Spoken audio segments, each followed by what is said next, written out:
سيئات أعمالنا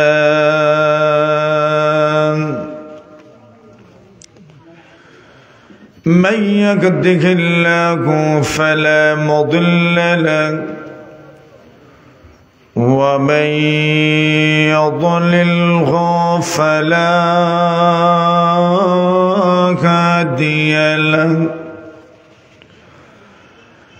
وأشهد أن لا إله إلا الله وحده لا شريك له وأشهد أن سيدنا وسندنا وحبيبنا ومولانا محمدا عبده ورسوله الذي أرسله الله تعالى إلى كافة الناس بشيرا ونذيرا وداعيا إلى الله بإذنه وسراجا منيرا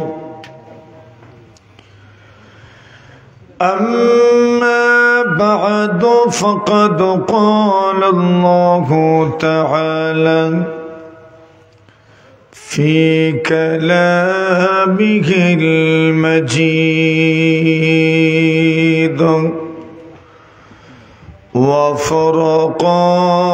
وفرقانه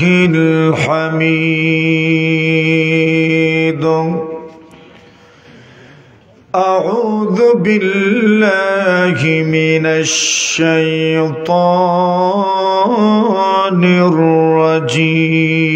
الرجيم بسم الله الرحمن الرحيم إنه لقرآن كريم في كتاب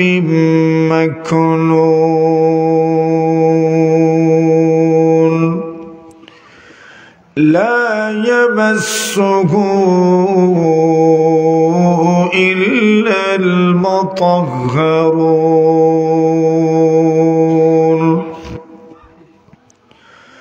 وقال رسول الله صلى الله عليه وسلم الماهر بالقرآن مع السفرة الكرام البررة والذي يقرأ القرآن ويتتعتع فيه فله أجران أجر القراءة وأجر المشقة آمنت بالله صدق الله مولانا العظيم صلى الله على سيدنا ومولانا محمد وعلى آله وأصحابه وسلم صلى الله عليه وسلم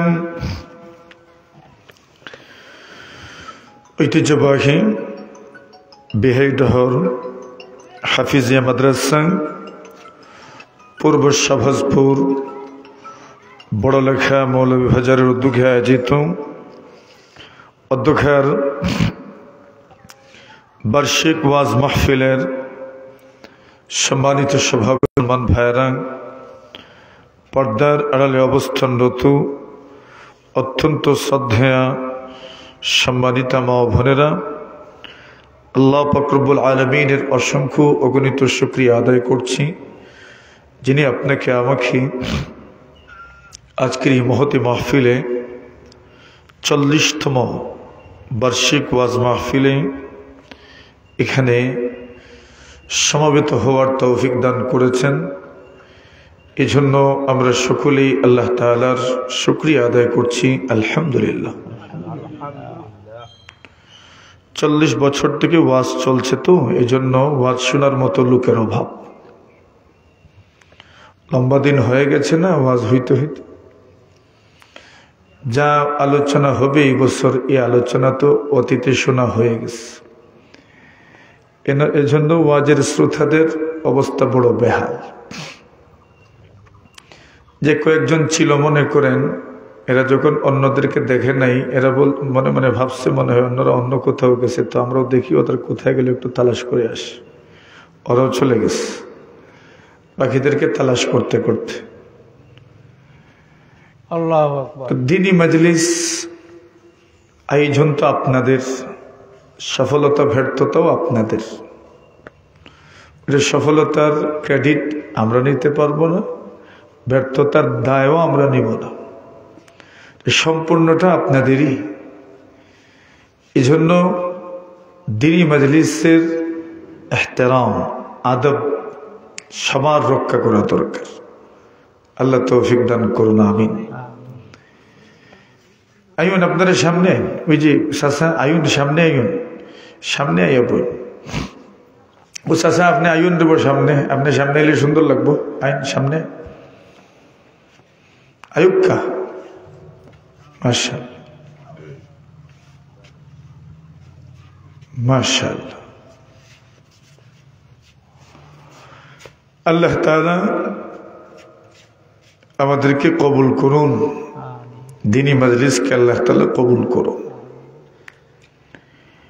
এই দ্বীনি মজলিসের আয়োজক হাফিজি মাদ্রাসা, হাফিজে কোরআন, যাদের সিনার মধ্যে আল্লাহর কোরআন সংরক্ষিত। এখানে যাদেরকে পুরস্কৃত করা হলো প্রায় ছাত্র যারা এখনো অধ্যয়নরত আছে, যাদের সম্পর্ক আল্লাহর কোরআনের সাথে। তো আল্লাহর কোরআন তো এমন এক কিতাবের নাম, যারাই এর সাথে সম্পর্ক রাখতে পেরেছে আল্লাহ তাআলা তাদেরকে দুনিয়া আখিরাতে ইজ্জতওয়ালা বানিয়ে দিয়েছে। এটা কোরআনের এক বরকত। শুধু কোরআন মানুষকেই নয়, আল্লাহর কোরআনের সাথে যত জিনিস যুক্ত থাকে। আমাদের বাচ্চারা পড়ে যে রাওয়ালে কোরআন রাখে, রাওয়াল বলে, ওইটা কাঠের তৈরি। ওই কাঠের তৈরি রাওয়ালে আজ পর্যন্ত কেউ ইচ্ছা করে পা লাগায় নাই। যদি অনিচ্ছাবশত পা লেগে যায় তবে সে ওই রাওয়ালকে চুমু দেয়। কেন? বলে এই কাঠের সাথে আল্লাহর কোরআন যুক্ত হয়েছে। আল্লাহর কোরআন যুক্ত হওয়ার কারণে একটা কাঠের মর্যাদা বেড়ে গেল। আল্লাহর কোরআন ঢেকে রাখা হয় যে কাপড় দিয়ে, ওই কাপড়ের গজ 60 টাকা বা 70 টাকা হইতে পারে, কিন্তু আল্লাহর কোরআনের সাথে ওই কাপড়টা যখন যুক্ত হয়, ওইটাকে আমাদের ভাষায় বস্তনি বলে, গিলাফ বলে। সেই গিলাফের কাপড়ের দাম যদিও কম, কিন্তু কোরআনের সাথে যুক্ত হওয়ার কারণে ওই গিলাফের দাম আল্লাহ তাআলা বৃদ্ধি করে দিয়েছে। কেউ ওই বস্তনি বা গিলাফে পা তো লাগাই না, যদি অনিচ্ছাবশত পা লেগে যায় আল্লাহর সম্মানী হয়। আল্লাহ তাআলা জমিনে কোরআন যেই জিনিসের সাথে যুক্ত হয়েছে ওই জিনিস সম্মানী হয়ে যায়। এজন্য মানুষ সবসময় কোরআনের দিকে মানুষকে ঢাকে। কেন ডাকে? সম্মানী হওয়ার জন্য। মানুষ তো সম্মানই তালাশ করে। দুনিয়াতে কত মানুষ কত কিছুই করে, উদ্দেশ্য কি? নেপথ্যে। নেপথ্যে তার উদ্দেশ্য হলো সম্মানী হওয়া। তো দুনিয়াতে আপনি সম্মান পাবেন, পরকালেও সম্মান পাবেন। আল্লাহর কোরআনের সাথে যদি আল্লাহ তাআলার কোরআনের সংরক্ষণের জিম্মাদার আল্লাহ তাআলা, যেটার হেফাজতের জিম্মাদার স্বয়ং আল্লাহ, আপনি এবার অনুভব করেন ওই কোরআনের মর্যাদা কি পরিমাণ। কিন্তু আল্লাহ তাআলা কোরআনের হেফাজতের জিম্মাদারের অর্থ কি? বাস আমাদের ওই ব্যাপারের চিন্তা না করলেই চলবে নাকি? আল্লাহ তাআলা কি করবেন? হেফাজত করবেন। কিভাবে করবেন? বলে আল্লাহ তাআলা আল্লাহর জমিনে কিছু মানুষ তৈরি করে দিবেন যাদের সিনার মধ্যে আল্লাহর কোরআন সংরক্ষিত থাকবে। মানে মানুষকে দিয়ে আল্লাহ হেফাজত করবেন। কোরআনে মাজিদের সংরক্ষণের প্রথম মাধ্যম হেফাজত বিস সাদর, সিনার মাধ্যমে সংরক্ষণ করা। এই যে বাইন্ডিং এর ভিতরে কোরআন আছে মনে করেন, ওটা কোরআন হেফাজতের প্রথম মাধ্যম নয়। কোরআন হেফাজতের প্রথম মাধ্যম এই যে আপনাদের প্রচার লিফলেট আছে, ওইটা আজকে মুখস্থ করে আগামী 1 মাস পরে আমারে শোনাইতে পারবেন কেউ? ওখানে কি লেখা আছে? একবারে নাম লকব সহ কোনো ভুল হইতো না, একটা অক্ষরেও ভুল হইতো না। 1 মাস পরে কেউ পারবেন শোনাইতে? পারবেন না। কিন্তু অথচ 1 পৃষ্ঠা মাত্র। প্রথম শব্দে তৈরি ভুল লাগবো, বিহাইড হর। কেউ কইব বিহাইড ধর, হ ছেড়ে দিবে, এটা কথার কথা। তো একটা অক্ষর ছেড়ে দিলি তো লাহানে জলি, বড় ভুল। কিন্তু আল্লাহর কোরআন এখানে যারা মুখস্থ করে, ওদেরকে আপনি 1 বছর পরে জিজ্ঞাসা করে আমাকে শোনাতে পারবে না। কারণ কি? কারণ হলো যিনি মুখস্থ শোনায় ওইটা তার ক্রেডিট নয়, ওটা তার কৃতিত্ব নয়, ওটা আল্লাহর কুদরত। সুবহানাল্লাহ। কার কুদরত? আল্লাহর কুদরত। আল্লাহ হেফাজতের জিম্মাদার। আল্লাহই কিছু মানুষ তৈরি করে দেন যারা আল্লাহর কোরআন মুখস্থ করতে পারে। এই দুনিয়াতে কত মানুষ আছে নতুন কোন সূরা মুখস্থ করে পরে আবার ভুলে যায়। আল্লাহ আপনাকে ওই জিম্মাদার বানান নাই, এই নসিব আল্লাহ আপনাকে দেন নাই, আমাকেও দেন নাই। আল্লাহ যাকে দিয়েছেন সেই পারবে। এই দুনিয়াতে কত প্রখর মেধার অধিকারী, অত্যন্ত ধী শক্তির অধিকারী, প্রখর মেধা শক্তির অধিকারী, জেহেন শক্তি, সুবহানাল্লাহ, এত তেজ, কিন্তু আল্লাহর কোরআন মুখস্থ করতে পারেন নাই। আল্লামা আনোয়ার শাহ কাশ্মীরি রাহিমাহুল্লাহু তাআলা কোন জিনিস একবার দেখলে 40 বছর পর্যন্ত মনে থাকতো। উনি কোরআন হাফিজ হইতে পারেন নাই। উনি বলতেন কোরআনের হাফিজ হতে না পারা, আমি কোরআনের হাফিজ হতে না পারা, এটা কোরআনের মুজিজা।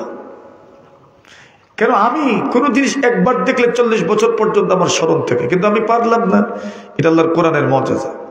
তো দেখেন, একটা বই 10 পৃষ্ঠার একটা বই আমি মুখস্থ করে 1 মাস পরে যেভাবে আছে এইভাবে শোনাইতে পারি না, কিন্তু আল্লাহর কোরআনের এত শত শত পৃষ্ঠা মানুষ কেমনে মুখস্থ শোনায়?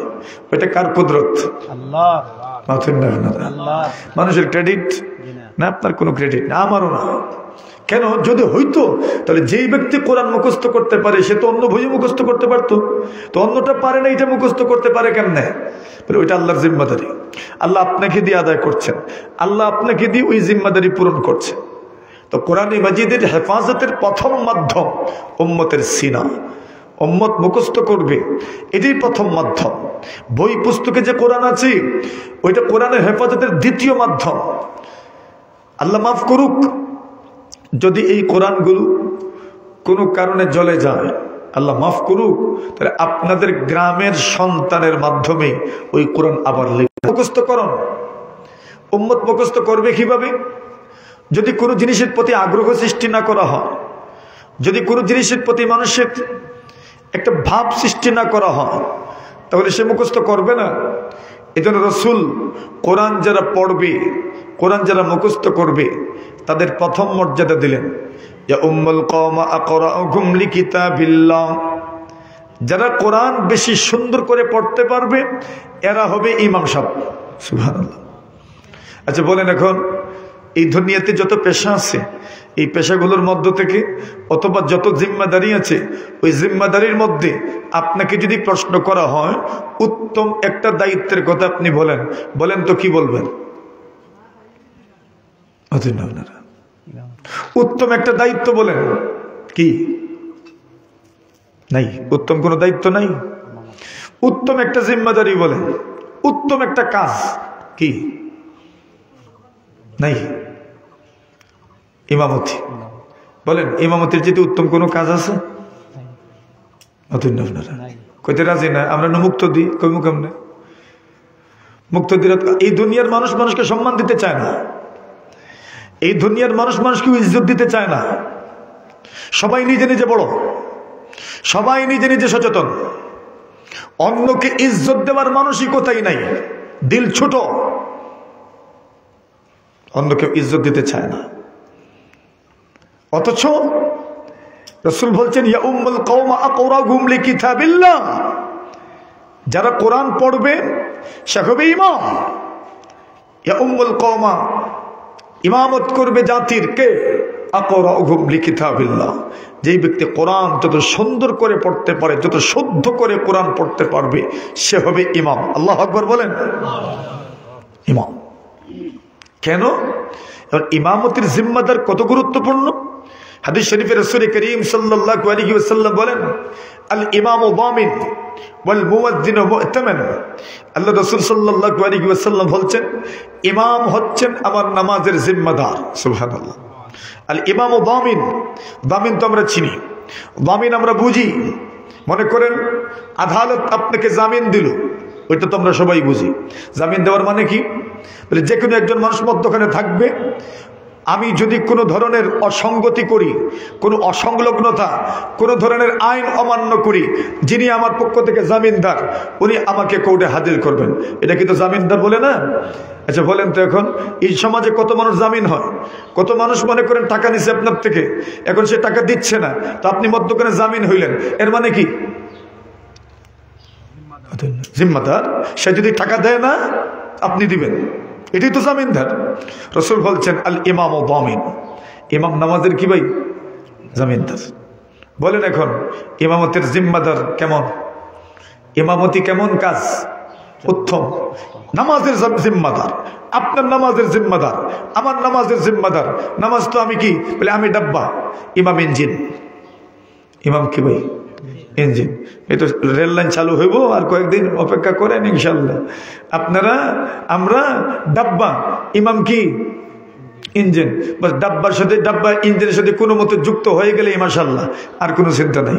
ডাব্বাতে তেলও লাগে না, মোবিলও লাগে না, কিচ্ছুই লাগে না, স্টিয়ারিং ঘুরাইতেও হয় না, সব ঘুরাইনকে ইঞ্জিনে যিনি থাকেন। রাসূল বলছেন, আল ইমাম দামিন। ইমাম হচ্ছেন আপনার নামাজের জামিনদার। শুধু কোনো মতে ইক্তাদাইতু বিহাযাল, না ওই তো আমি ঠেলা দিলাম, একটু পড়ে না, ইক্তাদাইতু বিহাযাল। ওই যে বলছেন আমি ওই ইমামের ইক্তেদা করলাম, আমি ওই ইমামের পিছনে নামাজে দাঁড়ালাম, এই যে আপনি সোয়ার হইলেন ইমামের উপর, আর তো আপনার কোনো চিন্তাই নেই। আপনারা এখন বাস ইমাম সাহেব জানেন আর উনি জানেন, আল্লাহ জানেন। আল ইমাম ফিমা বাইনাহু ওয়া বাইনাল্লাহ, আল্লাহ এবং তার মধ্যকার বিষয় উনি জানেন। তো বলছেন আল ইমামু দামিন, ইমাম নামাজের জামিনদার। ওয়াল মুয়াজ্জিনু মু'তামান, আর মুয়াজ্জিন হচ্ছেন একজন নির্ভরযোগ্য মানুষ। সুবহানাল্লাহ বলুন। নির্ভরযোগ্য মানেন নি মুয়াজ্জিন রে? মানেন আপনারা? কেমনে মানেন? দুনিয়ার যার যত জাল আছে সব মিটায় মুয়াজ্জিনের উপরে। বুঝলেন না? ওই বাড়িতে বুঝদারি করতে পারে না, মুরব্বিয়ানও করতে পারে না, বাড়িতে চলেও না, বাড়িতে কেউ কথাও শোনে না, সব জাড়ে ইমামের উপরে আর মুয়াজ্জিনের উপরে। আল ইমামু দামিন। রাসূল বলছেন ইমাম নামাজের জামিনদার। ওয়াল মুয়াজ্জিনু মু'তামান, মুয়াজ্জিন হচ্ছেন অত্যন্ত নির্ভরযোগ্য একজন মানুষ, ভরসা করার মতো জায়গা। এই দুনিয়াতে বিশেষ করে বাঙালির সব ক্ষেত্রে টাইম মিস হয়। টাইম মিস করে না অনলি এক জিম্মাদার, সেই জিম্মাদারের নাম মুয়াজ্জিন। বলেন মাধুর নয়, আসলে আজান টাইম মতো হয়নি। জোহরের আজান, মাগরিবের আজান, ইশার আজান, ফজরের আজান টাইম মতো হয়? বলেন এমন টাইম মেনটেন করে কোন জিম্মাদার দুনিয়াতে? বাংলাদেশে বিশেষ করে ফার্স্ট ওয়ার্ল্ড যেগুলো আছে মাশাআল্লাহ, ইউরোপ, আমেরিকা, মাশাআল্লাহ সকলেই টাইম মেনটেন করে, চেষ্টা করে। বাংলাদেশের বিমানেও তো টাইম মিস করে। তো এই দুনিয়াতে একমাত্র কোন দায়িত্বশীল যিনি টাইম মিস করেন না, তাও প্রতিদিন 5 বার, কে? মুয়াজ্জিন। তো এখন বলেন কে নির্ভরযোগ্য? মুয়াজ্জিন নির্ভরযোগ্য। রাসূল এই কথাই বলছেন আপনাকে, আমাকে বলছেন ওয়াল মুয়াজ্জিনু মু'তামান। এই দুনিয়াতে মুয়াজ্জিন যখন আজান দেন তখনই তো আমরা সেহরি বন্ধ করি। যদি আপনি টাইম দেখেন, ক্যালেন্ডারও আপনার বাড়িতে আছে, এরপরেও তাকায় থাকি কোন দিকে? মুয়াজ্জিন আজানের দিকে। যখন মুয়াজ্জিন আজান দেন ইফতার তো তখনই করি। হ্যাঁ, যদিও আমার হাতে ঘড়ি আছে, যদিও ক্যালেন্ডার আছে, এরপরে ইফতার মাহফিলে বসিয়েন, দেখবেন সবাই কইব আজান হোক রে বো। না কয়নি মানুষ কার উপরে ভরসা করে? এই ভরসা কি আপনি সমাজের ক্ষেত্রে মুয়াজ্জিনের উপরে করেন? আল ইমামু যামিন ওয়াল মুয়াজ্জিনু মু'তামান। রাসূল বলেন ইমাম হচ্ছেন নামাজের জামিনদার, আর মুয়াজ্জিন হচ্ছেন ভরসা করার মতো একটা বিশ্বস্ত জায়গা। আল্লাহ রাসূল সাল্লাল্লাহু আলাইহি ওয়াসাল্লাম ইমামদের জন্য দোয়া করেছেন, মুয়াজ্জিনদের জন্য দোয়া করেছেন। কোন মানুষ ইমামের জন্য দোয়া করেছেন? আমিও এক মুক্তদি, আমিও ইমাম না, আমিও এক মুক্তদি মানুষ। কোন মুক্তদি ইমামের জন্য দোয়া করেছেন? কতদিন করেছেন? কতবার করেছেন? কিন্তু ইমাম যখনই নামাজের পরে দোয়ায় হাত তোলেন অথবা অন্য সময় মুক্তদির জন্য দোয়া করেন কিনা? ওই ইমাম মুক্তদির জন্য দোয়া করে, আর সব মুক্তদি দোকানে বসে, চায়ের দোকানে বসে আর পানির দোকানে বসে ইমাম রে কেমনে খেদাইতো এই চিন্তা বিভোর। রাসূল বলছেন আল ইমামু যামিন ওয়াল মুয়াজ্জিনু মু'তামান। ইমাম নামাজের জামিনদার, আর মুয়াজ্জিন হচ্ছেন যার উপর ভরসা করা যায়। রাসূল মুয়াজ্জিনের জন্য কি দোয়া করেছেন শুনেন। আল্লাহুম্মা আরশিদিল আইম্মা ওয়াগফির লিল মুয়াজ্জিনিন। আল্লাহ রাসূল দোয়া করেন, আল্লাহ ইমামদেরকে সঠিক পথে পরিচালিত করেন। সুবহানাল্লাহ। এই দোয়া কি আপনি করছেন কোনদিন? আল্লাহ ইমামদেরকে সঠিক পথে পরিচালিত করেন। আরে ভুল তো মানুষের হই, তো যদি কোনো মানুষ সঠিক পথে পরিচালিত হয় সেই দোয়া তো আমার করা দরকার। আল্লাহুম্মা আরশিদিল আইম্মা, আল্লাহ ইমামদেরকে সঠিক পথে পরিচালিত করেন। এরা নামাজের জামিনদার, নামাজের জিম্মাদার, সঠিক পথে পরিচালিত করেন। আর মুয়াজ্জিনদের জন্য দোয়া করছেন ওয়াগফির লিল মুয়াজ্জিনিন, আর মুয়াজ্জিনদেরকে মাফ করে দেন। সুবহানাল্লাহ বলে। কেন? মুয়াজ্জিনরা কোনো ভুল করলে ভুল বড় হয়। কেন? ওয়াক্তের আগে আজান দিলে আজান হয় না, সময়ের আগে আজান দিলে আজান হবে না। আর কেউ যদি ইফতারের মোটামুটি আধা ঘন্টা আগে আজান দিলেই তে পারেন কোনো মন্ত্রে, তো মাথুর না আপনারা রোজা হয়ে যাব তো ওই তো না। আর রোজা যদি হয় না তো খিতা মনে করেন ভুল কি ছোট না বড়? ও বলছেন ওয়াগফির লিল মুয়াজ্জিনিন, আল্লাহ মুয়াজ্জিন সাহেবদেরকে মাফ করে দিয়েন। সুবহানাল্লাহ। ভুল হইতেই পারে, ভুল হইতেই পারে। দোয়া ইমামদের জন্য দোয়া আল্লাহুম্মা আরশিদিল আইম্মা। মুয়াজ্জিনের কত দাম দেখেন। রাসূল বলছেন মান আযানা 7 সিনিন, কোন মানুষ যদি 7 বছর আযান দেয়। কত বছর? 7 বছর। আসলে 7 উদ্দেশ্য না, উদ্দেশ্য হলো বেশি দিন যদি কেউ আযান দেয়, রাসূল বলছেন গুফিরাত লাহু যুনুবু, আল্লাহ তার সবগুলো গুনাহ মাফ করে দিবেন। আল্লাহ তাআলা তার সব গুনাহ মাফ করে দিবেন। রাসূল বলেন লাউ ইয়ালামিন নাস মা ফিন নিদা ওয়াস সাফিল আউয়াল। রাসূল বলেন যদি মানুষ জানতে পারতো আযান দেওয়ার মধ্যে কি পরিমাণ ফজিলত, যদি মানুষ জানতে পারতো প্রথম সফে নামাজ পড়ার মধ্যে কি পরিমাণ ফজিলত, রাসূল বলেন মানুষ হুমড়ি খেয়ে পড়তো, মানুষ প্রথম সফে নামাজ পড়ার জন্য, আজান দেওয়ার জন্য এমন ভাবে হুমড়ি খেয়ে পড়তো। এখন তো আজান তো যৌথ কণ্ঠে দিতে পারবেন না, দুইজনকে তো আর এক আজান দেওয়াইতে পারবেন না, তখন একজনই তো দিবেন, তাহলে কেমনে দিবেন? সবাই আজান দিতে ইচ্ছুক। রাসূল বলছেন শেষ পর্যন্ত লটারির মাধ্যমে আপনার নির্ধারণ করতে হতো কে আজান দিবে আর কে দিবে না। যদি মানুষ জানতে পারতো আজানে কি ফজিলত, প্রথম সফে কি পরিমাণ ফজিলত যদি মানুষ জানতে পারতো। আমরা সবাই গিয়ে 2 নম্বর সফে বসে, 3 নম্বর সফে বসে, কি প্রথম সফের নামাজ হইতো না? মনে ফজিলত নাই। আমরা কোন জায়গায় বসি? দ্বিতীয় সফে বসে, তৃতীয় সফে বসে। রাসূল বলছেন প্রথম সফের ফজিলত যদি মানুষ জানতে পারতো, প্রতিযোগিতা হইতো প্রথম সফে যাওয়ার জন্য। শেষ পর্যন্ত লটারির মাধ্যমে আপনার নির্ধারণ করতে হতো প্রথম সফে কে যাবেন আর কে যাবেন না। কিন্তু আমরা কত মিস করছি। আজান এত ফজিলত। রাসূল সাল্লাল্লাহু আলাইহি ওয়াসাল্লাম বলছেন কেউ যদি আজান দেয় আল্লাহ তাআলা তার সব গুনাহ মাফ করেন। সালাসাতুন আলা কুতবানিল মিসকি ইয়াউমাল কিয়ামাহ।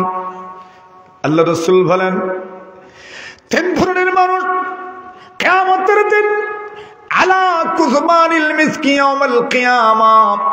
রাসূল বলেন কিয়ামতের দিন 3 ধরনের মানুষ মিশকের টিলার উপর থাকবেন। আপনাদের এলাকায় তো মাশাআল্লাহ পাহাড় আছে, টিলা আছে।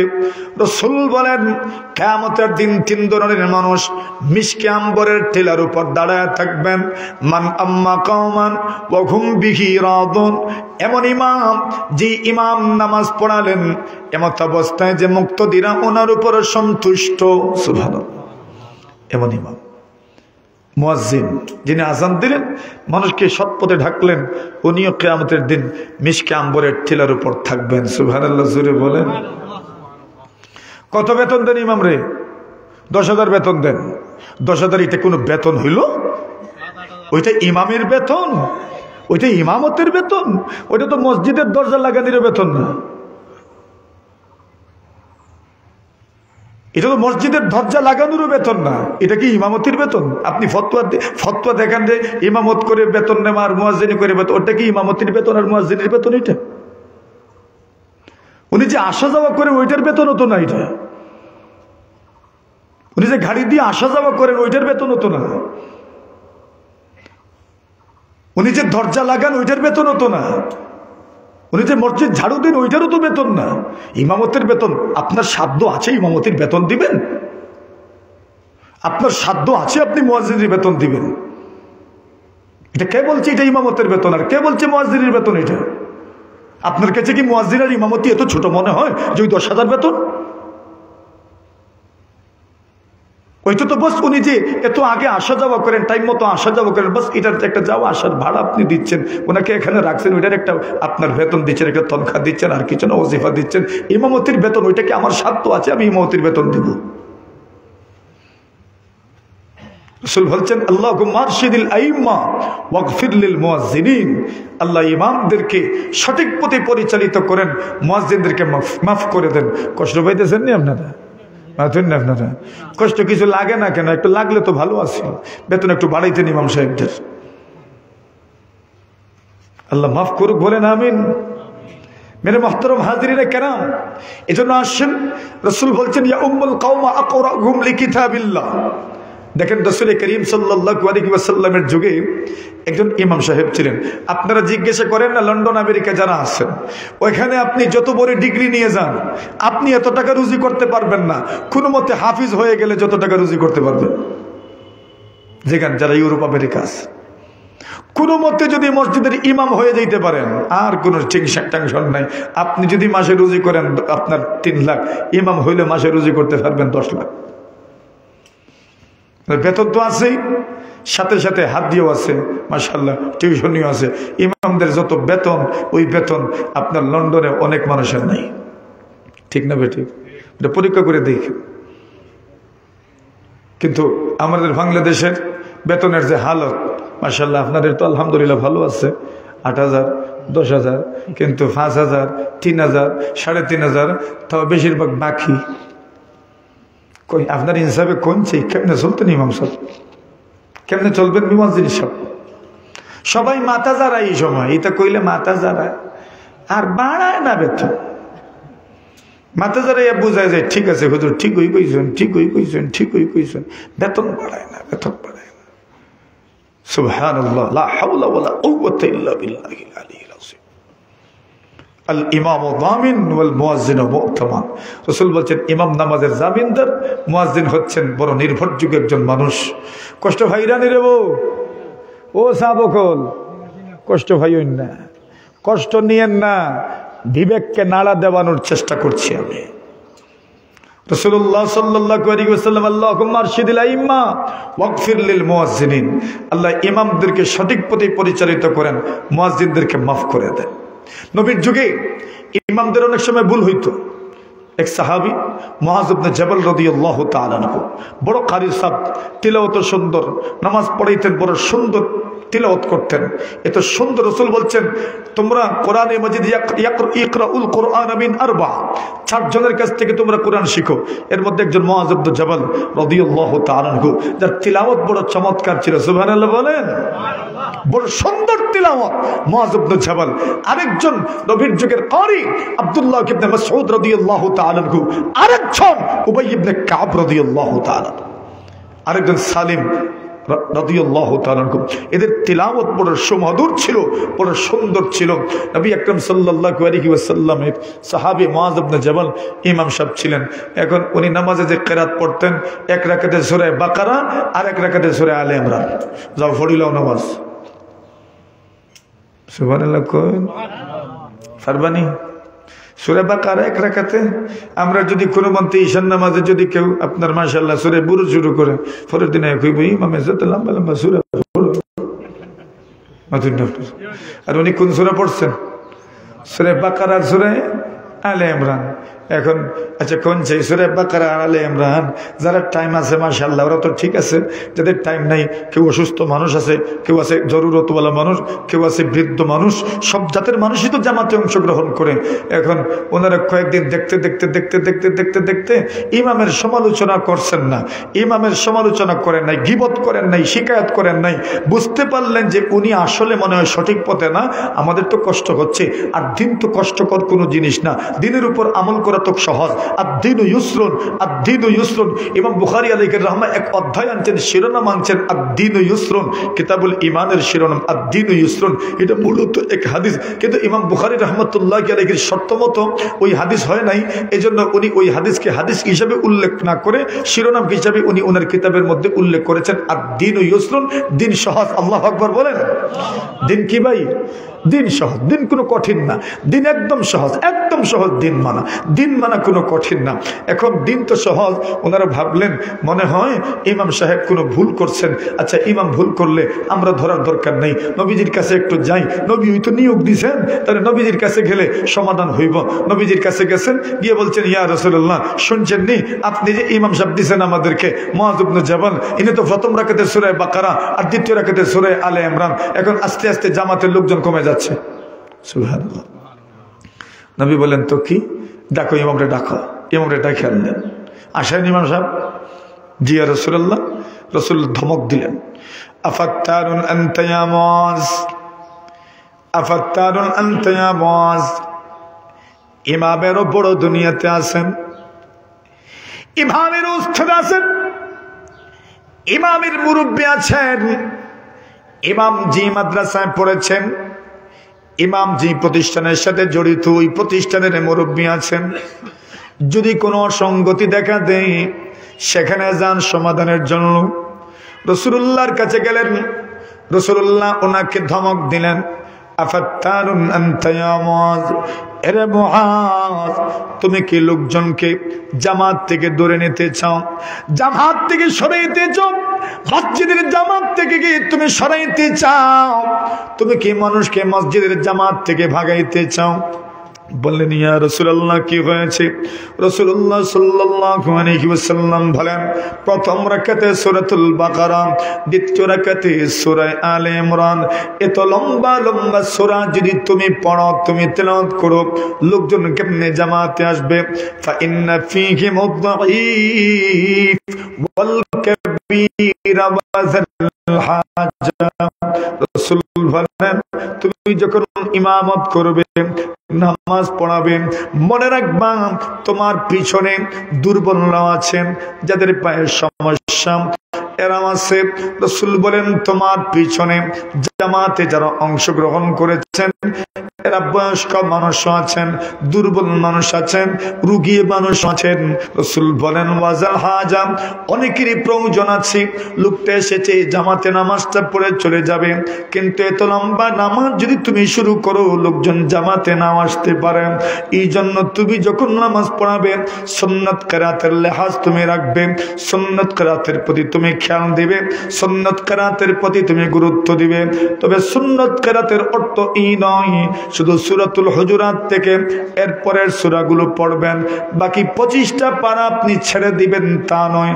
বাকি 25 পারা থেকেও আপনি যে সমস্ত নামাজে যে পরিমাণ তিলাওয়াত করা সুন্নত, এই পরিমাণ আপনি কোরআনের যে জায়গা থেকে তিলাওয়াত করবেন নবীজির সুন্নতের উপর আপনার আমল হয়ে যাবে। সুবহানাল্লাহ। এর অর্থ এই নয় যে শুধু আমপারা দিয়ে আপনি শুধু নামাজ পড়াবেন, বাকি কোরআনের সব পারা কি আপনি ছেড়ে দিবেন? এটা কোনো ইনসাফের কথা হইল যে আপনি 25টা পারা আপনি নামাজে তিলাওয়াত করবেন না, মাত্র 5 পারা থেকে আপনি তিলাওয়াত করবেন? এটা কোন জায়গার কথা? এর অর্থ কি? তো সূরাত এইগুলো তিলাওয়াত করবেন, এর অর্থ হইল এই পরিমাণ। মাগরিবের নামাজে সূরা জিলজাল থেকে, ওইখানে কি লাড়ে রে সুপারি এখানে খাচ্ছে না,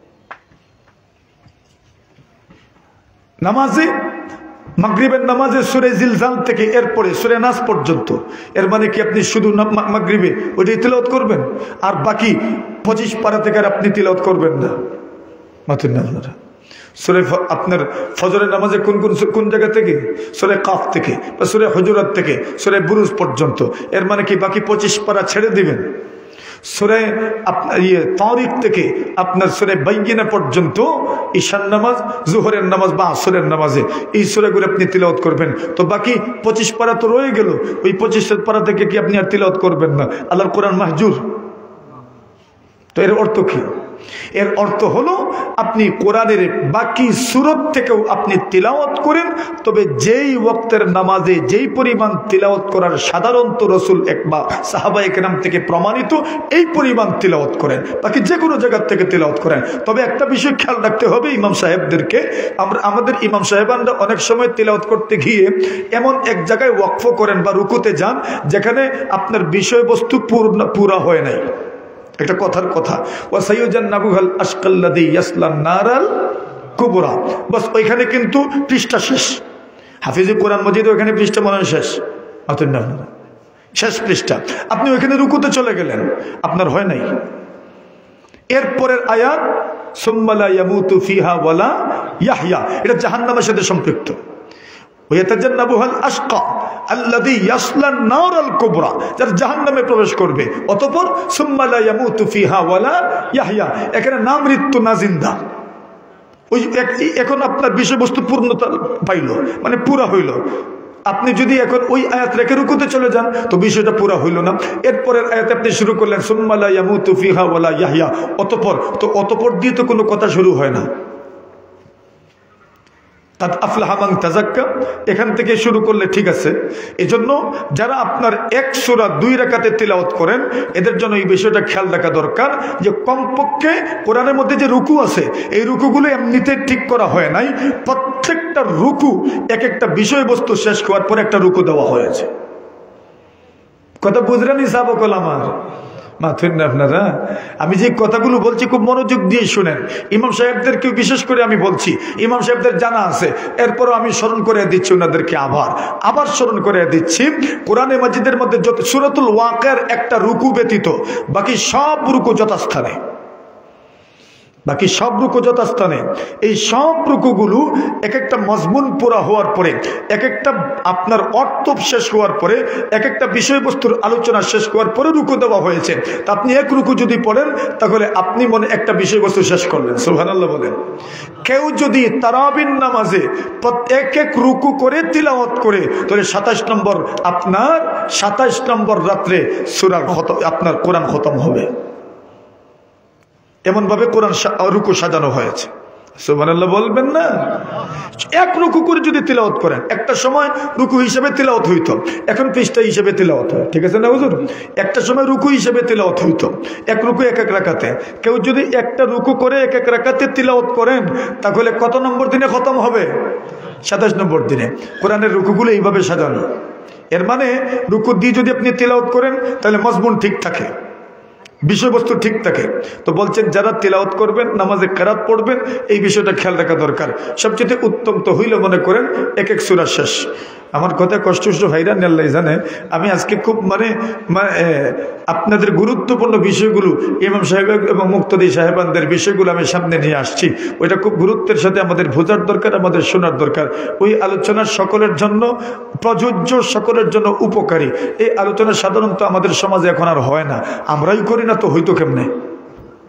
আলোচনা তো আমরাই করি, তো আমরাই যেহেতু করি না তো কেমনে হইব? তো বলছেন এমনভাবে তিলাওয়াত করা, যেই তিলাওয়াতের মাধ্যমে আপনার রুকুর ভাবার্থ, আপনার সূরার ভাবার্থ, তিলাওয়াতের ভাবার্থ যেন সুন্দরভাবে ঠিক থাকে। মানে কিছু আছে আমাদের? আচ্ছা, তো রাসূল করিম সাল্লাল্লাহু আলাইহি ওয়াসাল্লাম বলছেন, আল্লাহুম্মা আরশিদিল আইম্মা ওয়াগফির লিল মুয়াজ্জিনিন। আল্লাহ ইমামদেরকে সঠিক পথে পরিচালিত করেন, মুয়াজ্জিনদেরকে মাফ করে দেন। এখন ইমাম সাহেব নামাজে কোন সূরা তিলাওয়াত করছিলেন রে বউ? বাকারা আর সূরা আলে ইমরান। এখন দেখেন কত লম্বা সূরা। নবী বলেন, আফাত্তানুনান্তা ইয়া মুআজ, মুআজ তুমি কি মানুষকে জামাত থেকে ভাগাইতেছ? বলেন, ইয়া রাসূলুল্লাহ কি হয়েছে? বলে, তুমি এত লম্বা লম্বা সূরা তিলাওয়াত করো। বলছেন, ইয়া রাসূল তো কি করবো? আপনি বলেন সুবহানাল্লাহ, বলেন সুবহানাল্লাহ, বলেন। আর কোনো কথা নাই, বলেন আপনি কেমনে পড়বো? রাসূল বলছেন, তুমি যখন ইমামত করবে, ফাল ইউখাফিফ বিন নাস, মানুষের সাথে তুমি হালকা নামাজ পড়াও। সুবহানাল্লাহ। হালকা মানে খালি রুকু যাই তার উঠা না, না, রুকু আর সিজদায় কোনো আপনার ইয়ে নেই। রুকুতে আপনি 7 বার তাসবিহ পড়বেন, রুকুতে 5 বার তাসবিহ পড়বেন, কমপক্ষে তো 3 বার। কতবার? তাও আস্তে ধীরে। সুবহানা রাব্বিয়াল আযীম, সুবহানা রাব্বিয়াল আযীম, সুবহানা রাব্বিয়াল আযীম। এরপরেও যদি কেউ দেরি হয়ে যায়, তুমি মসজিদে আইও না। কে কইছে তোমার মসজিদে আইতে? কে কইছে? সুবহান রাব্বিয়াল আযীম, সুবহান রাব্বিয়াল আযীম, সুবহান রাব্বিয়াল আযীম। মাতেন না রে আপনারা? এখন দেখবেন কিছু মানুষ এবারে আলো যাইতো, তার এটাও দেরি ওর। তো এখন সুবহান রাব্বিয়াল আযীমে পড়তেন, তো কেমনে পড়তে আপনি শিখাই দেন, আমরা রেকর্ড। সুবহান রাব্বিয়াল, সুবহান রাব্বিয়াল, সুবহান, একটা অক্ষরই ঠিক হইছে। সুবহান রাব্বিয়াল আযীম, সুবহান রাব্বিয়াল আযীম, সুবহান রাব্বিয়াল আযীম। আমরা দেখেন, আমরা যে জায়গায় সময় দেওয়া দরকার ওই জায়গায় আমরা সময় দেই না। আমরা দেখবেন এখানে তো মাশাআল্লাহ সুন্দর লেখা আছে, কত পৃষ্ঠা আপনি দেখবেন যেখানে নবীর নাম লেখা আছে, ওইখানে সাল্লাল্লাহু আলাইহি ওয়াসাল্লাম পুরা না লিখে যন্ত্র সয়াকার স এরপরে 2 ফুটা। বকিল, কিরফন। নবীর নামের শেষে দুরূদ লিখতে আপনার পৃষ্ঠা শেষ হয়ে যায়, নবীর নামের শেষে দুরূদ লিখতে আপনার সময় নষ্ট হয়ে যায়, নবীর নামের শেষে দুরূদ লিখতে আপনার কলমের কালি শেষ হয়ে যায়। কে বলছে? আপনি পুরো দুরূদ লিখতে পারেন না? সব লিখতে পারেন, নবীর নামের শেষে আপনি পুরো দুরূদটা লিখতে পারেন না? কত বড় বখিল আমি, কত বড় কৃপণ আমি।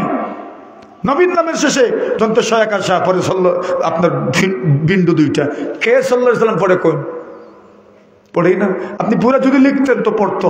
রাসূল বলছেন, কোন মানুষ যদি নবীজি সাল্লাল্লাহু আলাইহি ওয়াসাল্লামের নামের পরে দুরূদ শরীফ যদি পুরোটা লিখে রাখে, রাসূলুল্লাহ সাল্লাল্লাহু আলাইহি ওয়াসাল্লাম বলছেন, যতদিন পর্যন্ত ওই কাগজে, যতদিন পর্যন্ত ওই পৃষ্ঠায় নবীর নামের পরে দুরূদ শরীফ লেখা থাকবে, ততদিন পর্যন্ত আল্লাহর ফেরেশতা আপনার জন্য রহমতের দোয়া করতে থাকবে। সুবহানাল্লাহ।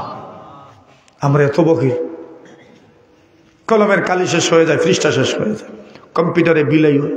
শুধু সাল্লাল্লাহু আলাইহি ওয়াসাল্লাম লিখলে, আজ থেকে নিয়ত করবেন ইনশাআল্লাহ যতদিন লিখবেন মুহাম্মদ, কি লিখবেন? পরে সাল্লাল্লাহু আলাইহি ওয়াসাল্লাম। রাজি নি রে বা, কোন রে বা, কষ্ট নিয়ন না, বড় দুঃখে কথাগুলো বলছি। কত জায়গায় দেখবেন ওইখানে যন্ত্রের সয়াকার শেষ আর ফুটা 2টা। আগে তো না 2 ফুটা দিত, এখন সাহিত্য কয় 1 ফুটা দিলে হয়। কয় ফুটা দিলে হয়? এখন এখন মানে এখনকার যে লেখন নীতি যেটা আছে ওই লেখন নীতি এখন বলে 1 ফুটা দিলেই হয়, আর এটাই চলে এখন 1 ফুটা। আগে দিত কমপক্ষে কয় ফুটা, 2 ফুটা, এরপরে ব্যাকেটও দিত, এখন ইতাও নাই। আমরা পুরা কি লিখবো ভাই?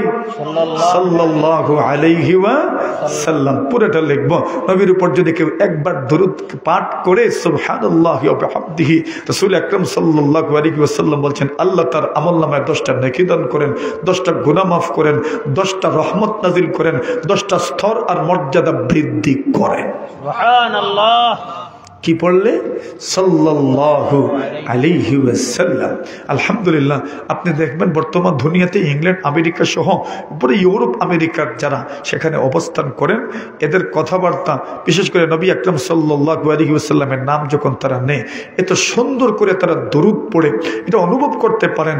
আল্লাহর নাম যখন তারা নেন তখন আল্লাহর সাথে সম্মানসূচক, আল্লাহ সুবহানাহু ওয়া তাআলা সম্মানসূচক শব্দ ব্যবহার করেন। আরে ভাই, যদি আমি আমার আবেগের জায়গায় যদি সম্মান প্রদর্শন করতে পারি না, আমি সম্মান আর কোথায় প্রদর্শন করব বলেন?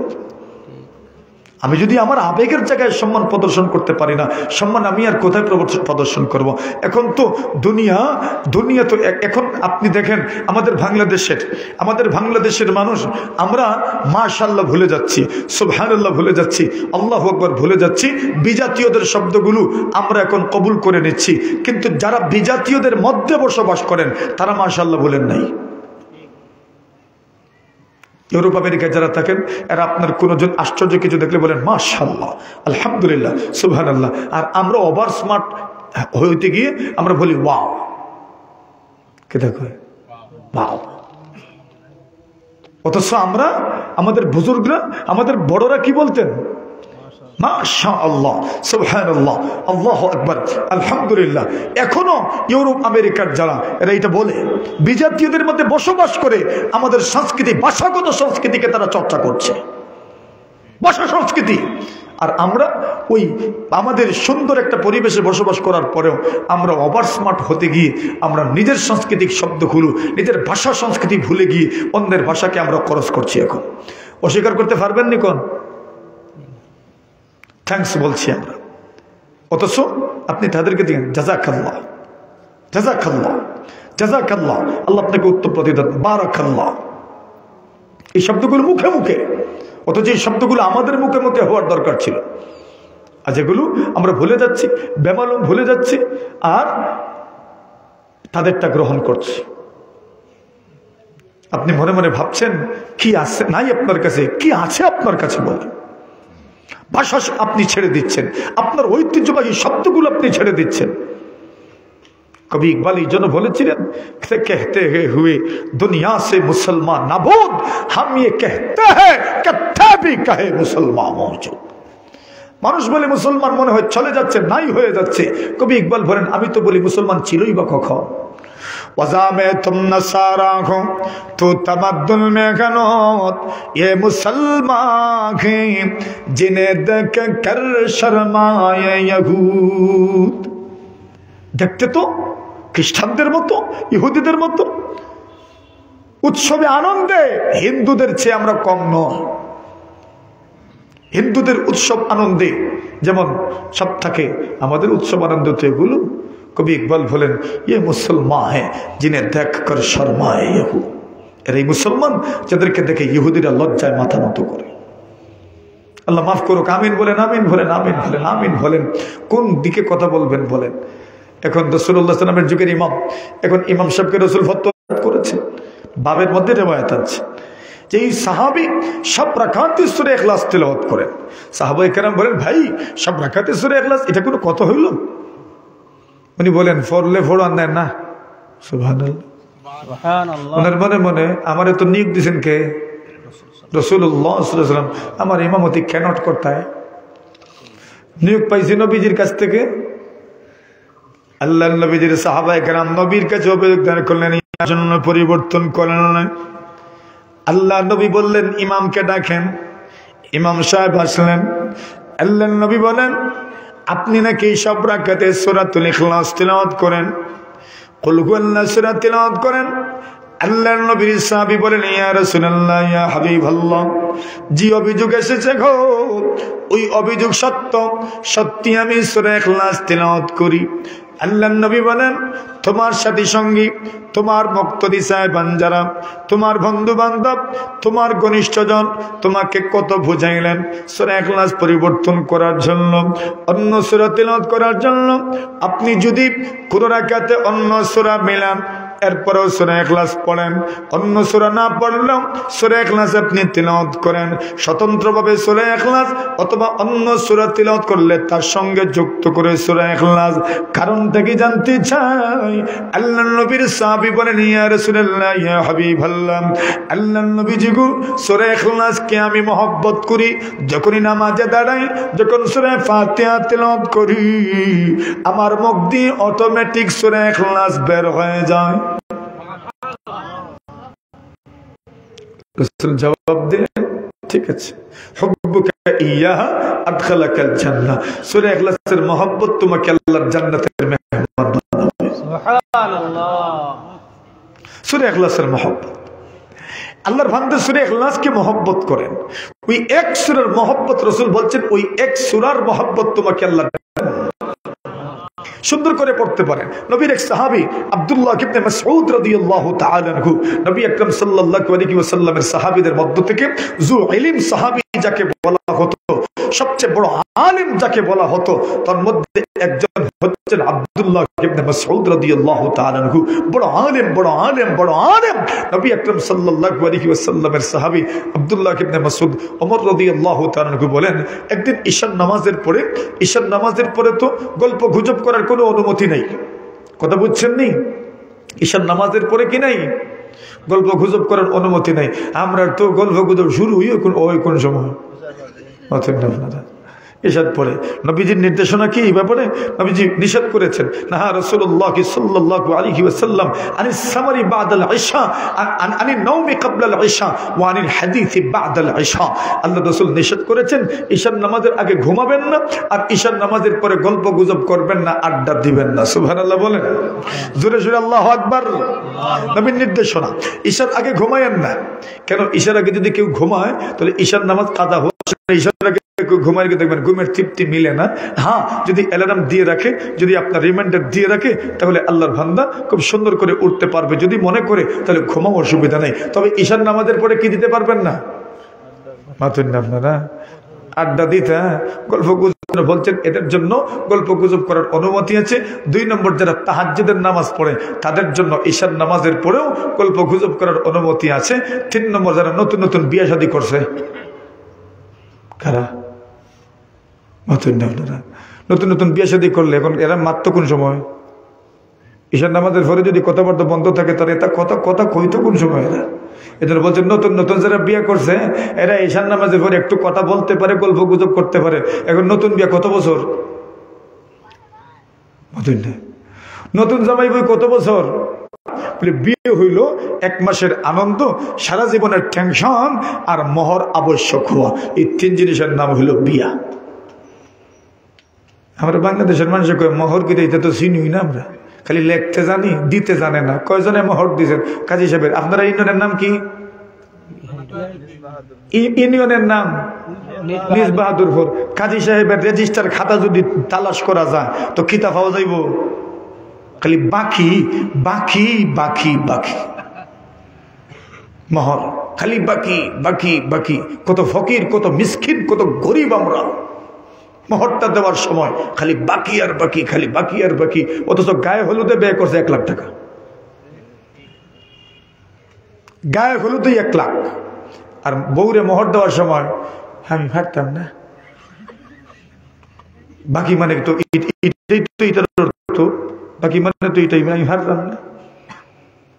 মোহর দেওয়া লাগতো না রে বউ, মাতুন না লাগবো। কিতা কয় আপনার হতো কোরআন কি বলে? স্বতঃস্ফূর্ত ভাবে স্ত্রীদের মোহর আদায় করো, পরিশোধ করো। স্বতঃস্ফূর্ত ভাবে কোন ধরনের মুখ খেলা করতে পারবো না। নারীর প্রথম অধিকার, স্ত্রীর প্রথম অধিকার। আজ দুনিয়ার নারীবাদী যারা, শোনো, তুমি মন দিয়ে শোনো, আমাদের ইসলাম নারীর অধিকার যেমন নিশ্চিত করেছে, দুনিয়ার কোন ধর্ম নারীর অধিকার এমন ভাবে নিশ্চিত করতে পারে না। মোহর দাও, ওটাতেই গাফলা, প্রথম অধিকারী গাফলা। কত তো আছে মোহর নির্ধারণ করার সময় নিয়ত করে মোহর দিত না, মাথুন না পারলে অস্বীকার করো, আমারে দেখি। কত আছে বিয়ের মোহর নির্ধারণ যে সময় হয় ওই সময় দরিল করে যত পারো ইলা একবারে ফ্রি মাইন্ডে হয় কেমনে, হে জানে তো দিত না। আর রসুল বলছেন কেউ যদি বিয়ে করে আর মোহর দিবে না, এই কথা বিয়ের সময় নিয়ত রাখে, জিনার গুনাহ, জিনার গুনাহ, জিনার গুনাহ। সহজ মনে করছেন মোহর? আল্লাহ বলছেন তোমরা তোমাদের স্ত্রীদের মোহর স্বতঃস্ফূর্ত ভাবে তোমরা আদায় করো।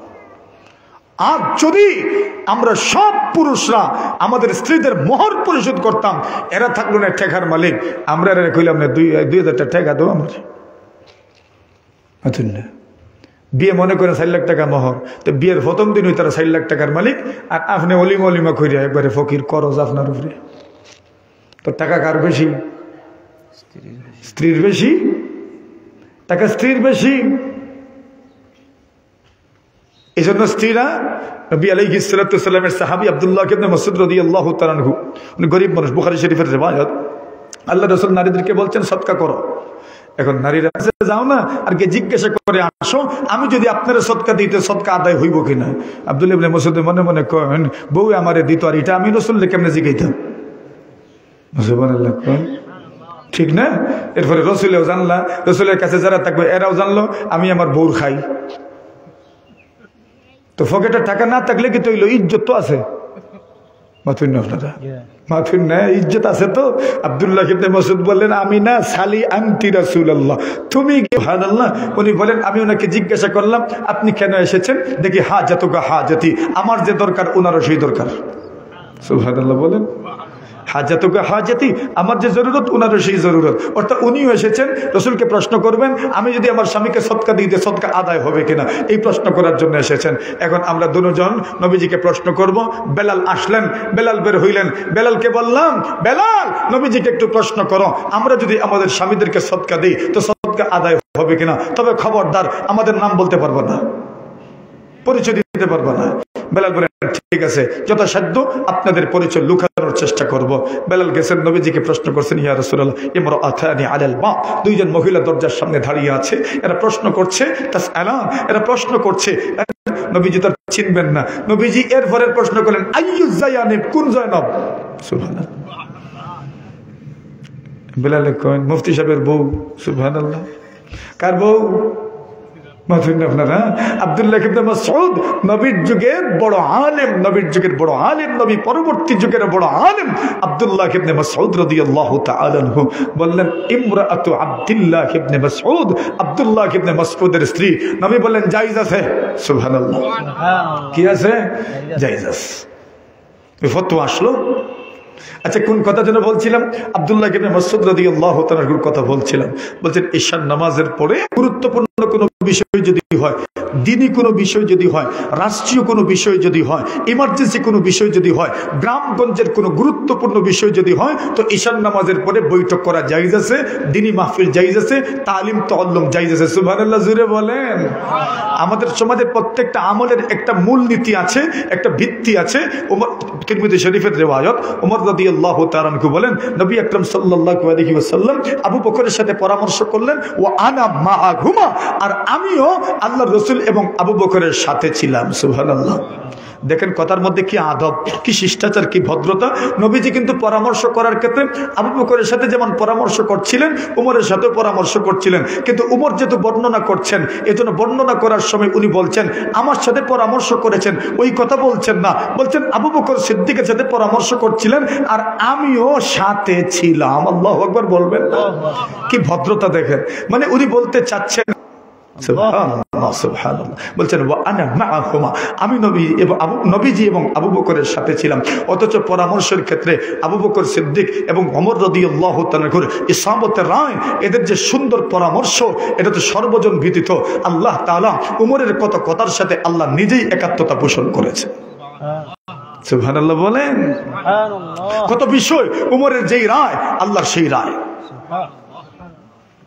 ওমর রাদিয়াল্লাহু তাআলা একদিন বললেন, ইয়া রাসূলুল্লাহ উহজব নিসাক, বুখারী শরীফের রিওয়ায়াত, কিতাবুল ওযুর রিওয়ায়াত। নবী আলাইহিস সালাতু ওয়াসসালাম বললেন, নবী আলাইহিস সালাতু ওয়াসসালামকে ওমর বললেন, ইয়া রাসূলুল্লাহ উহজব নিসাক, আপনার স্ত্রীদেরকে বলেন না এরা যেন পর্দা করেন। সুবহানাল্লাহ বলেন। কিন্তু রাসূল তো পর্দার বিধান দিচ্ছেন না, হুকুম দিচ্ছেন না, কেন এখন পর্যন্ত আয়াত নাজিল হচ্ছে না। আল্লাহ রাসূল সাধারণত কোনো গুরুত্বপূর্ণ বিষয় যদি হয়, আল্লাহ যতক্ষণ পর্যন্ত আয়াত নাজিল না করেন ততক্ষণ পর্যন্ত আদেশ করেন না। আর যদি খুব ইমার্জেন্সি বিষয় হয় তাহলে আমাদেরকে নিয়ে পরামর্শ করলেন কি করা যায়। সাহাবায়ে কেরাম, একদল সাহাবায়ে কেরাম পরামর্শ দিলেন, ইয়া রাসূলুল্লাহ এক কাজ করেন, আগুন প্রজ্বলন করেন, মানে আগুন জ্বালান। আগুন জ্বালালে বোঝা যাবে, দূর থেকে ধোঁয়া দেখা যাবে, দূর থেকে দেখা যাবে অগ্নিস্ফুলিঙ্গ উড়াউড়ি করছে, লোকজন বুঝবে যে জামাত শুরু হতে যাচ্ছে, জামাত নিকটবর্তী চলে আসবে। কেউ কেউ পরামর্শ দিলেন, ইয়া রাসূলুল্লাহ এক কাজ করেন, একটা সিংহার মধ্যে ফু দেন, সিংহার মধ্যে ফু দিলে বোঝা যাবে জামাত শুরু হতে যাচ্ছে, সবাই উপস্থিত হবেন। এখন এই প্রস্তাবগুলোর সাথে সাথে আবার খণ্ডন করে দেওয়া হলো।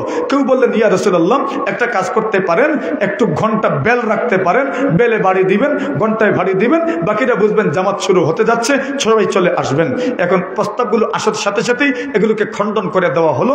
কেউ কেউ বললেন, ইয়া রাসূলুল্লাহ আগুন তো আমরা জ্বালাতে পারি না, আগুন তো অগ্নি পূজারকদের কাজ। সুবহানাল্লাহ। অগ্নি পূজারী যারা, এরা আগুনের সাথে এদের কাজ, আমাদের তো কোনো সম্পর্ক আগুনের সাথে নাই।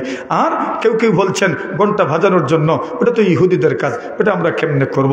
কেউ কেউ বলছেন, ইয়া রাসূলুল্লাহ সিংহার কাজ, সিংহার কথা বলছেন, ওটা তো খ্রিস্টানদের কাজ, ওটা আমরা করতে পারি না।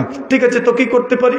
ওমর রাদিয়াল্লাহু তাআলা বললেন, আওয়ালা তাবআতুনা রাজুলান ইউনাদি বিস-সালাহ আস-সালাতু জামিআ।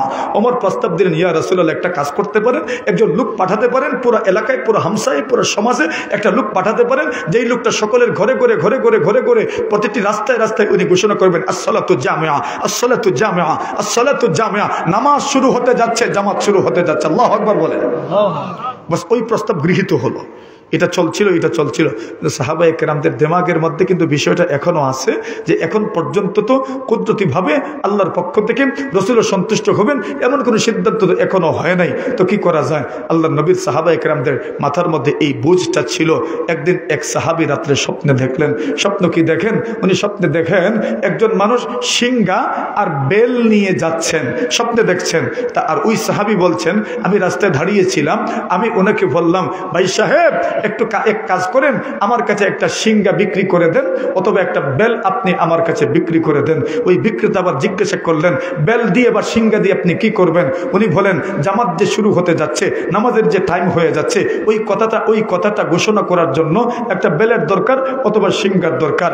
উনি বললেন, আমি তোমাকে বেল না দিয়ে অথবা সিংহা না দিয়ে এর চাইতে উত্তম একটা পন্থা তরিকা আমি তোমাকে শিখায়া দেই, হবে না? উনি বলছেন, অবশ্যই হবে, শিখান না, এর চাইতে উত্তম তরিকাটা কি হইতে পারে? সুবহানাল্লাহ। উনি বলেন, আমি স্বপ্নে দেখলাম উনি আমাকে শিখাচ্ছেন, আল্লাহু আকবার, আল্লাহু আকবার, আল্লাহু আকবার, আল্লাহু আকবার, আশহাদু আল্লা ইলাহা ইল্লাল্লাহ, আশহাদু আল্লা ইলাহা ইল্লাল্লাহ। পুরো আযান শেষ করলেন। যেই মাত্র উনি এই শব্দগুলো শুনেছেন, দৌড়ে আল্লাহর রাসূলের খেদমতে হাজির হয়েছেন। আল্লাহর নবীর দরজায় করাঘাত করলেন, ইয়া রাসূলুল্লাহ, আল্লাহর নবী তাহাজ্জুদ পড়ে শুয়ে পড়তেন। আল্লাহ রাসূল সাল্লাল্লাহু আলাইহি ওয়াসাল্লাম তাহাজ্জুদের নামাজ পড়ে শুয়েছেন। এমন সময় দরজায় করাঘাত। নবী আলাইহিস সালাতু ওয়াসসালাম দরজা খুললেন। সাহাবী আসলেন, ইয়া রাসূলুল্লাহ এমন ভাবে আমি স্বপ্ন দেখেছি। রাসূল বলেন, ঠিক আছে আলহামদুলিল্লাহ। বেলালকে বললেন, বেলাল তুমিও দাঁড়াও। ওই সাহাবীকে বললেন, তুমিও দাঁড়াও।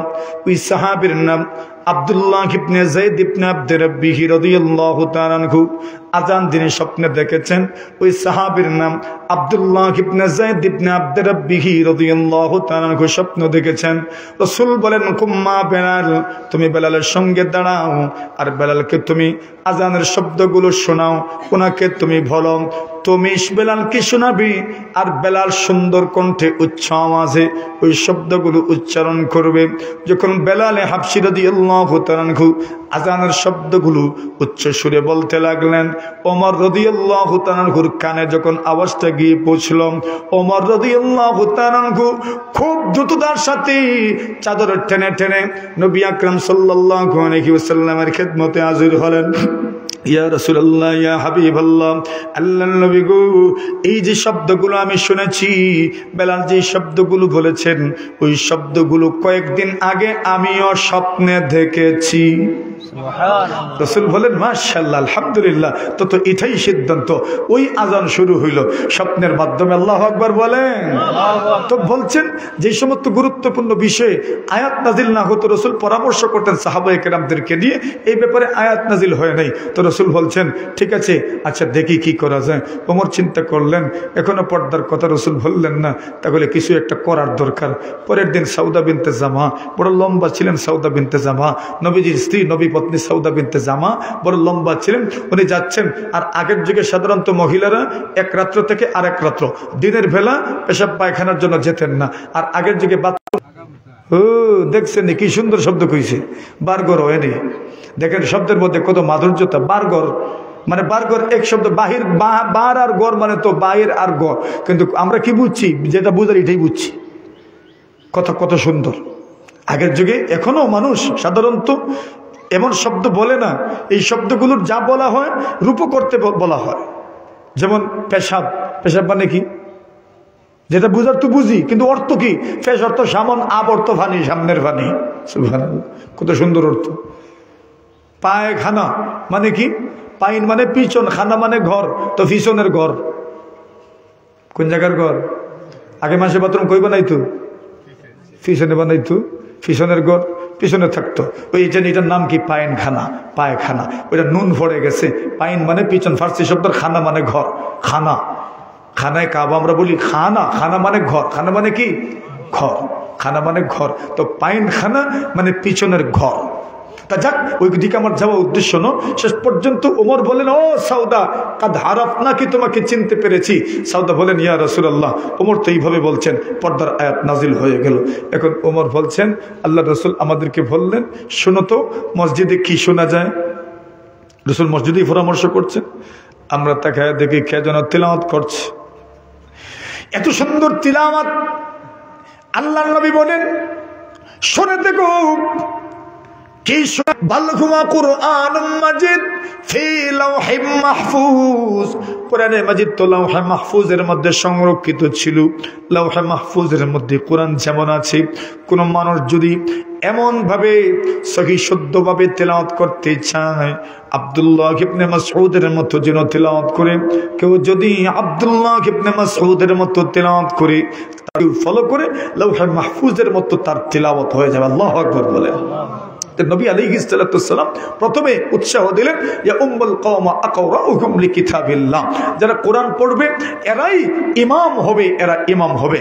2 নম্বর, নবী আলাইহিস সালাতু সালাম যারা কোরআন পড়ে এদের মর্যাদা আল্লাহ রাসূল সাল্লাল্লাহু আলাইহি ওয়াসাল্লাম বর্ণনা করতে গিয়ে বলেন, আল মাকিরু বিল কোরআন মা সাফারাতিল কিরামিল বারারা ওয়াল্লাযী ইয়াকরাউল কোরআন ওয়া ইয়াতাতাউ ফীহি ফালাহু আজরান আজরুল কিরাআতি ওয়া আজরুল। সর্বমোট হাফেজ সংখ্যা কত? মাশাআল্লাহ, আলহামদুলিল্লাহ বলেন না, আরো জোরে আলহামদুলিল্লাহ। অনেক হাফেজে কোরআন। আপনাদের জন্য উচিত, বিহাইডহর হাফিজে মাদ্রাসার কর্তৃপক্ষের জন্য উচিত, প্রথম থেকে যতজন হাফিজে কোরআন হয়েছেন সবার লিস্ট উন্মুক্ত করা, সকলকে কোনো এক মাহফিলে একত্রিত করা। এই এলাকার মানুষজন সকলকে দেখবেন, যারা এই প্রতিষ্ঠানের পিছনে মেহনত করেন, এদের চোখের শীতলতা হবে, এদের চোখটা ঠান্ডা হবে, এদের মনটা খুশিতে ভরবে। এদের জন্য এই এলাকার মানুষ দোয়া করবে। এই এলাকার মানুষ আল্লাহকে দেখানোর মতো কি করেছে ওটা তারা তাদের সামনে চলে আসলো। আল্লাহু আকবার। নবী আকরাম সাল্লাল্লাহু আলাইহি ওয়াসাল্লাম বলেন, আল মাহিরু বিল কুরআন, যারা সুন্দর করে তেলাওয়াত করতে পারে, যারা দক্ষতার সাথে নৈপুণ্যতার সাথে কোরআন তেলাওয়াত করতে পারে, আল মাহিরু বিল কুরআন মা সাফারাতিল কিরামিল বারারা, যারা সুন্দর করে কোরআন তেলাওয়াত করতে পারে তাদের মর্যাদা কেমন? রাসূলুল্লাহ সাল্লাল্লাহু আলাইহি ওয়াসাল্লাম বলেন, ওই মানুষগুলো কিয়ামতের কঠিন ময়দানে আল্লাহর ফেরেশতারা যারা কোরআন বহন করে দুনিয়াতে নিয়ে এসেছেন, হামিলে কোরআন, যারা কোরআন পড়েন, আম্বিয়া আলাইহিমুস সালাতু ওয়াস সালাম, সাহাবায়ে কেরাম, তাবিঈন, তবে তাবিঈন, আইম্মায়ে মুজতাহিদিন, সালফে সালিহিন, যারা কোরআনের পিছনে জীবনটা ব্যয় করেছেন, কোরআনের তরে যারা জীবনটা ব্যয় করে দিয়েছেন, রাসূলুল্লাহ সাল্লাল্লাহু আলাইহি ওয়াসাল্লাম বলেন, হামিলে কোরআন যারা, এদের মর্যাদা যেমন আল্লাহর ফেরেশতাদের মর্যাদা যেমন, আম্বিয়া আলাইহিমুস সালাতু ওয়াস সালাম, সাহাবায়ে কেরাম যারা কোরআন পড়েছেন, সুন্দর করে পড়েছেন, এদের মর্যাদা যেমন, দক্ষতার সাথে সুন্দরভাবে যারা কোরআন তেলাওয়াত করে এদের মর্যাদাও আল্লাহ তাআলার কাছে তেমন। সুবহানাল্লাহ। এদের মর্যাদা আল্লাহ তাআলার কাছে এমন, যারা সুন্দর করে তেলাওয়াত করতে পারে। এখন তো একদল রয়ে গেলাম আমরা, আরেক দল যারা সুন্দর করে পড়তে পারি না, মাঝে মাঝে আটকে যাই, এমন আসেনি আমরা? এই গ্রামে নিয়ে আসেন, হাফিজি থাকার পরেও কেন থাকতা কোন? 40 বছর থেকে হাফিজি মাদ্রাসা এখানে চলমান, এরপরেও আপনার তিলাওয়াত শুদ্ধ হবে না কেন বলেন? এর মানে খালি অন্যের শুদ্ধতা নিয়ে চিন্তা, নিজের শুদ্ধতার চিন্তা নাই? নিজের শুদ্ধতার চিন্তা লাগবে না তো? না লাগবো? আল্লাহরে জবাব দেওয়া লাগবো নি? কিয়ামতের দিন আল্লাহ তো জিজ্ঞাসা করবেন, কেন তোমার শুদ্ধ হইল না? তখন কি আপনি বলতে পারবেন আমি শিকার জায়গা পাই নাই? পারবেন বলতে? আল্লাহ দেখুন না, মনে হয় আসেনি না? নেই, আছে। তো শুদ্ধ করলেন না কেন? এই প্রশ্ন তো করা হবে আপনাকে। কষ্ট হননি, তিত্তা কথা তো কষ্ট লাগবই, কিন্তু আগের তিত্তা ভরের মিটা। আপনি চিন্তা করে দেখেন কত দিন থেকে এই প্রতিষ্ঠানের সাথে আপনার সম্পর্ক, আপনি জড়িত, আপনার কোরআন কি শুদ্ধ বলেন? তো বয়স্ক শিক্ষার কি দরকার নাই? এই হাফিজ সাহেবদের কাছে যদি আপনারা দাবি জানান যে আপনারা আমাদেরকে কোরআন শুদ্ধ করে পড়ান, ওরা কি অস্বীকার করবেন? ইমাম সাহেব আপনারা কি না করবা কোন? তো পড়েন না কেন বলেন? বলে হুজুর মূল্যায়ন তো সামনে বইতাম কেমনে? কেমনে বইতাম? ক্রেডিট নষ্ট হইব, ওয়েট নষ্ট হইব, ইজ্জত নষ্ট হইব। আল্লাহর কোরআন পড়বেন, আপনার ইজ্জত নষ্ট হয়ে যায়। ইংরেজি স্পিকিং শেখার জন্য যে কারোর সামনে বসে পড়েন, অন্য ভাষা শেখার জন্য, লন্ডন, ইউরোপ, আমেরিকা যাওয়ার জন্য, কোরিয়ান ভাষা শেখার জন্য, ইজ্জত যায় না এই সময়? যায় না, ইনো যায় কেন? আল্লাহর কোরআন যেটা, শয়তান আমাকে দূরে রাখে, দূরে রাখে, কাছে আসিস না, কাছে আসিস না। অথচ আমার কোরআন শেখার দরকার নেই, কই না আপনারা? দরকার নেই সবার। যদি অনুভব করেন তাহলে হাফিজ সাহেবদেরকে বলিয়েন যেন ওনারা চেষ্টা করেন আপনাদেরকে কোরআন সহি শুদ্ধ করে শেখানোর জন্য, ইনশাআল্লাহ। কথা কয়েন রে বা একবার, তাই ইনশাআল্লাহ। আপনার ইজ্জত যাবে না, ইজ্জত বাড়বে ইনশাআল্লাহ। আল্লাহর কোরআনের সাথে যদি সম্পর্ক রাখেন, সুন্দর করে যদি পড়তে পারেন, আমার সন্তান সুন্দর করে পড়তে পারে, আমি কেন পারবো না বলেন? আমার তো পারার দরকার। প্রতিটি ঘরে ঘরে এক একজন হাফিজে কোরআন থাকার দরকার, বলেন ইনশাআল্লাহ। আপনি বলছি না সকলকে আলেম বানায় দেন, সকলকে আপনি আলেম বানাইতে পারবেন না, নসিবে থাকতে হবে। কিন্তু আপনি তো চেষ্টা করে যাবেন। আপনার 5টা ছেলে আছে, 2টা ছেলে এদিকে আর বাকি অন্যদিকে, দিনদার সকলেই হোক, কিন্তু আমাদের উকিল দরকার, ব্যারিস্টার দরকার, জজ দরকার, প্রকৌশলী দরকার, ডাক্তার দরকার, আছে না নাই? সব দরকার। আলেম দরকার, মুফতি দরকার, মুহাদ্দিস দরকার, মাস্টার সাহেব দরকার, সব আমাদের জরুরত। আমরা অলরাউন্ডার একটা জাতি হতে চাই, বিজ্ঞানী হতে চাই, বলেন ইনশাআল্লাহ। সব দরকার। কিন্তু আপনার সব ঠিক আছে, কিন্তু একজন আপনার খানদানে আলেম নাই, হাফিজ নাই, কোন চাই ইনসাফ হয়েছে নেই? হয় নাই? একজন তো আলেম থাকার দরকার, একজন তো হাফেজ থাকা দরকার, একজন তো আল্লাহর ওলি থাকার দরকার। এই যদি হয় ইনশাআল্লাহ আপনার জীবন ধন্য হবে, আপনার জীবন ধন্য হবে। তো বলছিলাম রাসূল বলছেন ওয়াল্লাযী ইয়াকরাউল কুরআন, যারা তিলাওয়াত করে ওয়ায়াতাতাআতু ফীহি, এবং কষ্ট করে পড়ে, অর্থাৎ একটা শব্দের পরে আরেকটা শব্দ উচ্চারণ করতে পারে না, মধ্যখানে আটকে যায়, মধ্যখানে আটকে যায়, মধ্যখানে আটকে যায়, আল্লাহ রাসূল বলছেন তোমাকে ডাবল সওয়াব আল্লাহ পাক দান করবেন। কত সওয়াব? ডাবল সওয়াব, মানে দুই সওয়াব। একটা সওয়াব হলো আজরুল কিরাআ, তিলাওয়াতের সওয়াব। দ্বিতীয় সওয়াব হলো ও আজরুল মাশাক্কা, কষ্টের সওয়াব। আল্লাহু আকবার বলেন। আপনি কষ্ট করে পড়েছেন। 3 নম্বর, আল্লাহ রাসূল সাল্লাল্লাহু আলাইহি ওয়াসাল্লাম বলছেন যারা কোরআন পড়ে এদের মর্যাদাটা কেমন। নবী আলাইহিস সালাতু ওয়াসসালামের যুগে আরেকজন সাহাবী ছিলেন, বড় সুন্দর করে উনি কোরআন তিলাওয়াত করতেন। ওনার নাম উবাই ইবনে কাব রাদিয়াল্লাহু তাআলা আনহু। নবী আলাইহিস সালাতু ওয়াসসালামের সাহাবায়ে কেরাম যাকে বলতেন আকরাউহুম লিকিতাবিল্লাহি উবাই ইবনে কাব, নবীজির বলছেন কোরআনে সাহাবায়ে কেরাম বলতেন আল্লাহর কোরআন যিনি সবচেয়ে বেশি সুন্দর করে পড়তে পারেন ইনি হচ্ছেন উবাই ইবনে কাব রাদিয়াল্লাহু তাআলা আনহু।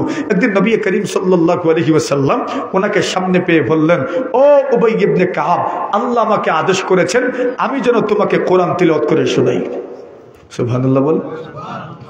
উবাই ইবনে কাব বলেন আল্লাহু সাম্মানি ইয়া রাসূলুল্লাহ, আল্লাহ কি আমার নাম ধরে বলেছেন আমার সামনে আপনি কোরআন তিলাওয়াত করে শোনাবেন?